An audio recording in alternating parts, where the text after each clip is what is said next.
Good morning ma. நம்ம next sum வந்து Diffie-Hellman key exchange. Okay, so Diffie-Hellman key exchange அப்படின்னாலே நம்மளோட keys வந்து ஐடென்டிக்கலாக தான் இருக்கணும். ஓகே, ஸோ அப்போ அதுக்கு வந்து அல்கோரிதம் பார்த்துக்கோ. ஏன்னா அல்கோரிதமில் நம்ம வந்து ஃபார்முலாஸ் இருக்கும், அதை மக்கப் பண்ணி தான் ஆகணும். ஸோ ஜென்ரலாக அல்கோரிதம் பிகின் ஆகிறப்ப பப்ளிக் எலமெண்ட்ஸ்ன்னு ரெண்டு எடுத்துக்குவோம். ஒன்று க்யூவும் இன்னொன்று ஆல்ஃபா. க்யூன்றது உன்னோட ப்ரைம் நம்பராக தான் இருக்கணும். ஆல்ஃபாவுக்கு ரெஸ்ட்ரிக்ஷன் கொடுத்துருப்பாங்க. அந்த ஆல்ஃபான்ற வேல்யூ வந்து லெஸ்ஸர் தென் க்யூவாக இருக்கணும். அதே மாதிரி ஆல்ஃபான்றது ஒரு ப்ரிமிட்டிவ் ரூட் ஆஃப் க்யூவாக தான் இருக்கணும் அப்படின்றது ரூலு. சரிங்களா?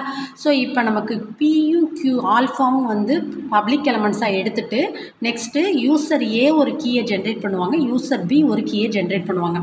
யூசர் ஏ ஜென்ரேட் பண்ணுறதுக்கு ஒரு ப்ரைவேட் கீ வேணும். அந்த ப்ரைவேட் கீ கண்டிப்பாக லெஸ்ஸர் தென் க்யூவாக இருக்கணும்.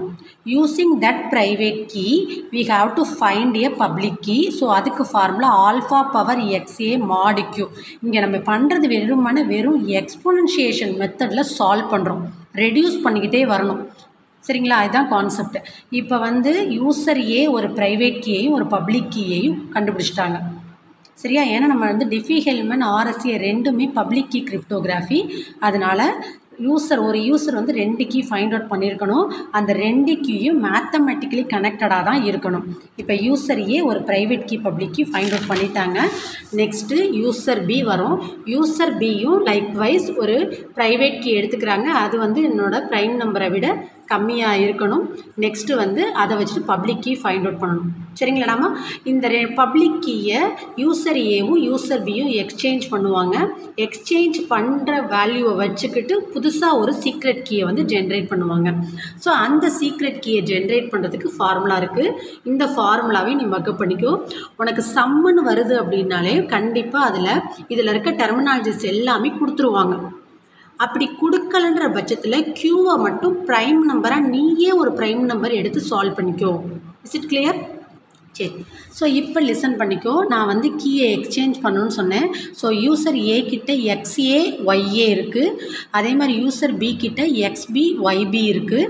இதை ரெண்டுத்தையும் எக்ஸ்சேஞ்ச் பண்ணுறாங்க. எக்ஸ்சேஞ்ச் பண்ணிவிட்டு அதை வச்சுட்டு சீக்ரெட் கீ ஃபைண்ட் அவுட் பண்ணுறாங்க. இந்த சீக்ரெட் கீயோட ஃபார்முலாவை நீங்கள் மக்கப் பண்ணி தான் ஆகணும். சரிங்களா? இதை வந்து சம்டைம்ஸ் வந்து கீஸ் வந்து ஐடென்டிக்கல்னு எப்படி சொல்லுவோம் அப்படின்னா, இந்த ஒய்பியை வந்து ஆல்ஃபா பாயிண்ட் ஆஃப் வியூவில் பிரிச்சுக்கும் போது உனக்கு இதே கொஷினில் இருக்கிறது அப்படியே ரிட்டனில் வந்து ஒய்பியாக இருக்கிறது ஒய்ஏவாக மாறும். சரிங்களா? ஜஸ்ட் சப்ஸ்டியூட் தான் பண்ணியிருக்கீங்க. அப்போ ரெண்டுமே சேம்னு சொல்கிறேன். இப்போ ஒரு சம் பார்க்கலாம். இப்போ கொஷின்லேயே க்யூ கொடுத்துட்டாங்க, ஆல்ஃபா கொடுத்துட்டாங்க, எக்ஸ்ஏ எக்ஸ்பி எல்லாமே கொடுத்துட்டாங்க. எக்ஸ்ஏ எக்ஸ்பி கொடுத்துருக்காங்க. அதை வச்சு நம்ம என்ன பண்ணணும் அப்படின்னா, first public key find out பண்ணணும். பப்ளிக் கீ ஃபைண்ட் அவுட் பண்ணிவிட்டு சீக்ரெட் கீயை எக்ஸ்சேஞ்ச் பண்ணிக்கணும், ஃபைண்ட் அவுட் பண்ணி. கிளியராக? அப்போ யூசர் ஏவோட ப்ரைவேட் கீ எக்ஸ்ஏ வந்து கொஷின்லேயே இருக்குது. அதோட வேல்யூ எழுதிக்கும் 23. இப்போ யூசர் பியோடது நம்ம ஃபைண்ட் அவுட் பண்ண போகிறோம். சரிங்களா?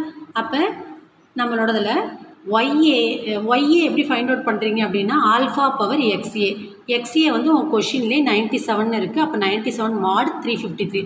இந்த 97 வந்து நீ கேல்குலேட்டரில் டேரெக்டாக போட்டிங்கன்னா உனக்கு எக்ஸ்பொனன்ஷியேஷனில் கிடைக்கும்.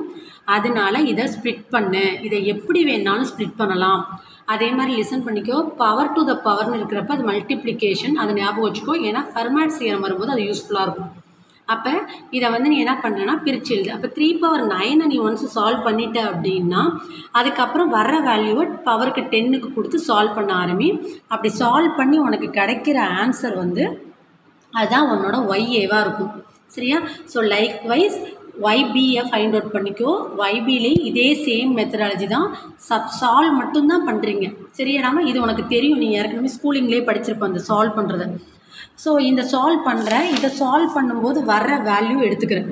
ஓகே, ஸோ வர்ற வேல்யூ எடுத்துகிட்டு சீக்ரெட் கீயை ஷேர் பண்ணுறீங்க. இப்போ சீக்ரெட் கீயை ஷேர் பண்ணும்போது ஃபார்முலா அப்ளை பண்ணு. Y B of X A mod Q. இதுவே இங்கே எழுதும்போது சீக்ரெட் பி வரும்போது இது வந்து யூசர் ஏ, இது வந்து யூசர் பியோடது. சரியா? அப்போ யூசர் பி கிட்ட பப்ளிக் கீ ஆஃப் ஏ இருக்கும், ஒய்ஏ இருக்கும். அதே மாதிரி யூசர் ஏ கிட்ட பப்ளிக் கீ ஆஃப் பி இருக்கும். ஸோ அதை வந்து அப்ளை பண்ணுறீங்க, ஃபைண்ட் அவுட் பண்ணுறீங்க. இந்த ரெண்டுத்தோட கே வேல்யூவும் கண்டிப்பாக சேமாக தான் இருக்கணும். இது ரூலு. சரிடாமா? இதை மட்டும் செக் பண்ணிக்கோ. அது ஐடென்டிக்கலாக தான் இருக்கும். ஸோ இதில் இருக்க ட்ராபேக் வந்து இதில் மேன் இந்த மிடில் அட்டாக் நடக்க சான்சஸ் இருக்குது. சரியா? தேங்க்யூ.